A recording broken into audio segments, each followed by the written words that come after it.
Tom Loffler recently gave an interview and it had some revealing details in it. I wanted to quickly go over with you guys. So, happy Saturday, first of all. If you're new to the channel, please subscribe. I want to try to get I don't know, like 500 subs over the weekend because look, the channel's growing at a tremendous rate. You know, I got like 700 or 800 comments in the past like 3 days. So I went to my comment section and there's just, hundreds. There's like 800 of them because each page is like 100 and I had like 8 pages. So, but anyway, thank you to you guys that are out there participating in the comment section, going to war, because I know sometimes it can be kind of a battle zone, and I try to reply to as many as I can. I mean, I probably reply to like 100 people a day, so I do the best I can, but thank you to the people out there participating. So anyway, let's get into the interview.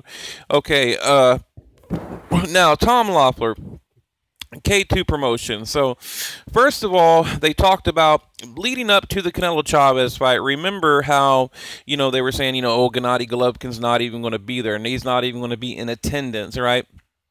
Well, truth is, we all know, now we know, that they signed the fight 10 days prior, and in fact, Gennady Golovkin was going to be there WWE style, coming into the ring, and it surprised me. It shocked the hell out of me. Like, I did not expect that. I mean, not a signed contract, done deal, here's the date, let's do it, and then a face-off. I mean, it's like not only, it's like, a dream, right? It's like if I could plan, like, the perfect announcement, it'd be like, right after the fight, boom, signed contract, face off, and it's just perfect, right?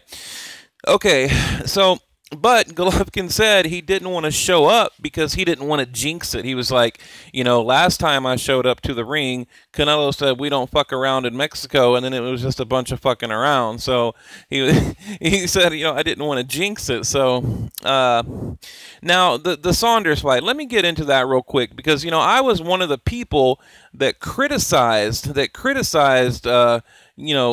Loffler and Golovkin for not taking that, and now it kind of makes sense if you go back, okay, and you look at the timeline. All right, I kind of see Oscar De La Hoya's point, and actually, it's not Oscar De La Hoya, by the way. Eric Gomez is the one running the show, and we'll get into that too. Got lots of stuff to get into. I might try to make it quick, but look at the timeline. Okay, look, right after the Jacobs fight, they wanted to put a fight together in June. Okay, it was like for a big Kazakhstan event. Gennady Golovkin wanted to go to his hometown, fight in June. So it was like Jacobs training camp, June, and then immediately after that, another training camp, April, May, June, July. So then you got training camp in July, and then, the press obligations, the press tours for both fights, for the upcoming June fight, and the recovery from the Jake. I mean, you put it all together, and they said Golovkin would have had literally 13 or 14 days off. Now imagine, from the end of the Jacobs fight to the Canelo fight, to the bing bing, to the bell round one, this dude would have had like 14 days off. With it, I'm not talking about just training camps. He's got a lot of other obligations that go along with it, press tours, just tons of obligations. So it makes sense, okay? I kind of get what Oscar De La Hoya, where he was coming from. Now,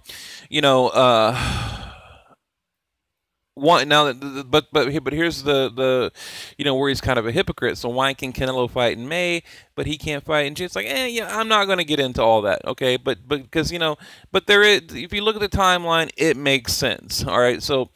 All right, moving along. Like I said, Eric Gomez, he is the man behind the scenes, okay?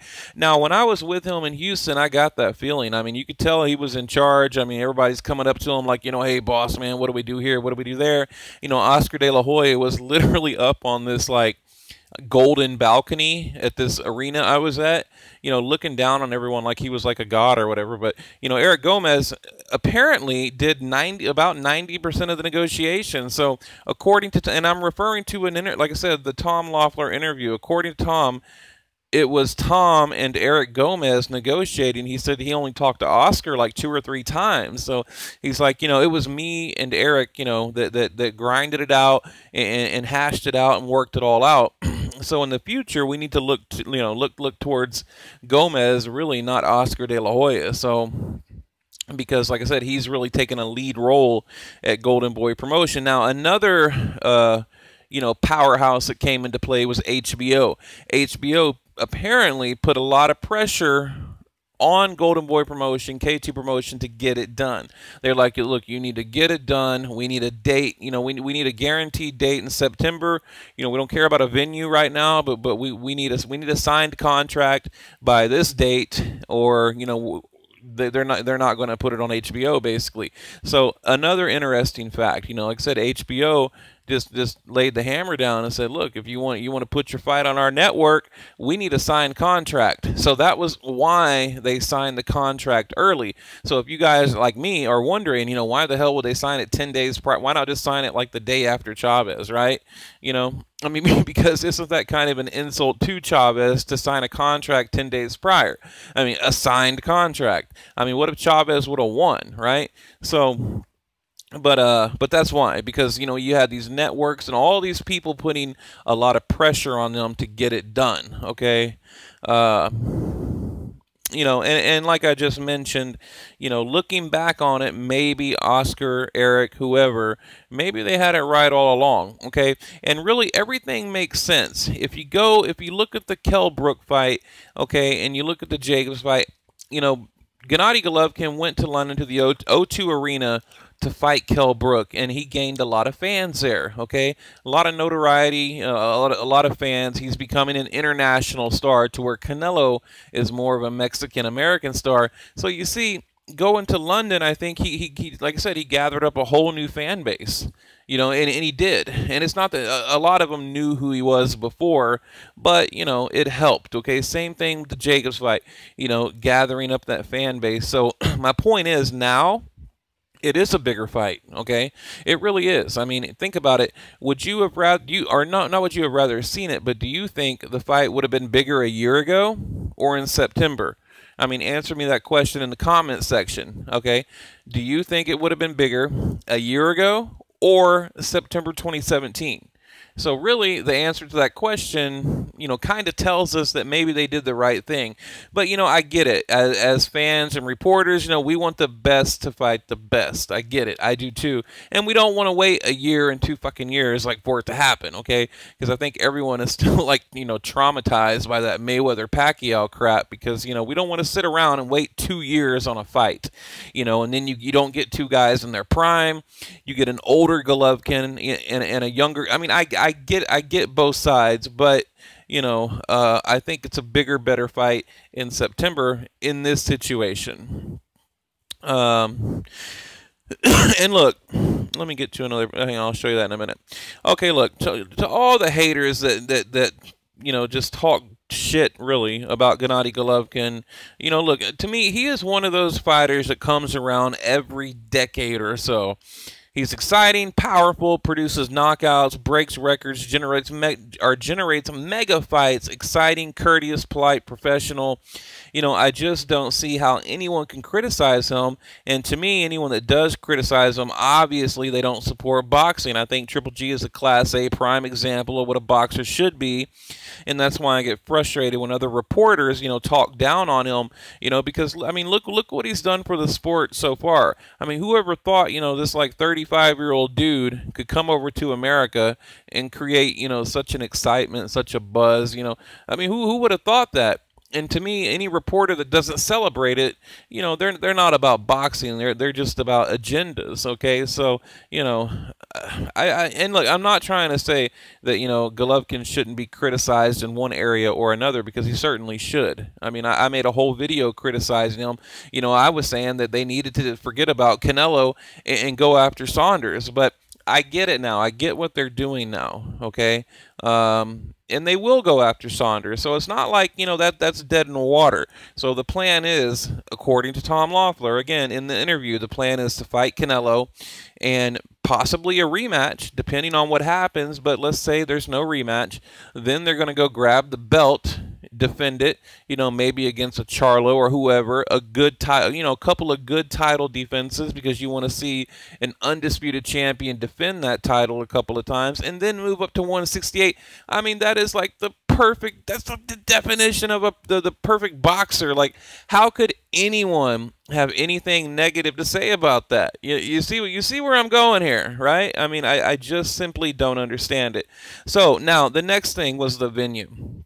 Okay, you got to remember, this is a co-promotion, meaning Golden Boy, they've assumed the right to be the lead promoter, but K2 Promotion, they're the co-promoter, and they do have a say in the venue. In other words, they can say, no, we don't like it, we don't want it. Now, right now, they're leaning towards Cowboy Stadium. So look, I'm going to apply for my press creds today, and I'm hoping that they put this in Dallas. So even if not, even if they don't, rather, I'll make a couple of press events, because when you get your press creds, you can go to pretty much any press event, the fight, the weigh-in, whatever. It's like a pass, it's good for the whole fight all the way through. So even if they have it in like Las Vegas, I mean, I'm not going to go to Vegas, but I can at least make, a bunch of the events, because they'll come to Houston, they'll go to Dallas, they'll go to San Antonio, whatever. So I can do those, but I'm hoping they have it right here in Cowboy Stadium. I mean, look, over 100,000 people. I mean, this stadium is like one of the eighth wonders of the world, practically, just like the Astrodome right here in Houston was. It was considered one of the eighth wonders of the world. It really was. And this stadium is just incredible. I don't understand why they wouldn't have it here. So, but like I said, they're leaning towards it, so we'll see. Now, let me end with the IBF. Very important, people, so listen up, okay?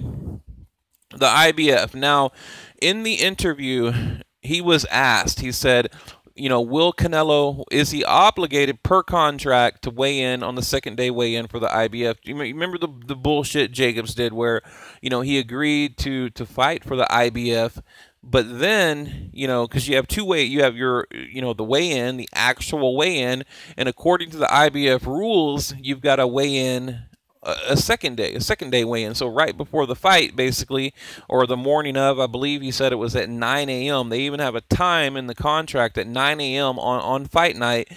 You've got to weigh in, and you cannot be over the middleweight limit. So what Jacobs did, he said, no, I don't want that belt. And and basically ballooned up to like 180 pounds. So he said, is Canelo going to do that too? Is Canelo going to come in and not fight for the IBF and just balloon up? And he said, well, he certainly can. Who got heartburn, guys? Sorry. They said, yeah, Canelo in their contract, he does not have to fight for he can do whatever he wants. He can just say, no, I don't want that belt, and I'm going to weigh whatever I want to weigh. But then they said, let's say he chooses that, and he wants to take that route, that he doesn't want to fight for the IBF. They said that there are, safety, what did he call it? He called it, basically, there's language in the contract that kind of determines what Canelo can do at that point, meaning they have a rehydration clause. So what they did was they said, okay, and in K2 they were smart on this. They said, okay, if Canelo, if you don't want to weigh in, same day for the IBF, then you can't be more than 8 or 9 pounds over the middleweight limit. Okay, I know it's kind of confusing, so I took a minute to explain. So in other words, he doesn't have to weigh in on the second day, but I'm pretty sure he alluded to the fact that there is a weight restriction if he doesn't do it, or if he doesn't fight for the IBF. So we'll see. Now, okay. He said, yeah, the venue, he did say we should know within 14 days, okay? And then they kind of ended the interview with, yeah, we want Canelo and, rematch trilogy, hey, whatever. And then we're going to go after Saunders and get that belt and move on up to 168. So, there you have it. And like I said, the newest news is the IBF that, Canelo is not obligated to fight for the IBF. He's not. So, but again, they do have, there is some kind of restrictions in there that he can only gain so much weight. So that's new news piece number 2. And number 3 would be, the venue, which it's looking like Cowboy Stadium. So, but anyway, guys, all right, leave your comment below. Just a quick update, and I got a bunch of videos coming out today. And look, I want to try to get like another 500 subs over the weekend. The channel's growing, like I said earlier in another video, or this video, I can't remember. I'm getting like 600-700 comments a day. The channel's doing great. It's blowing up.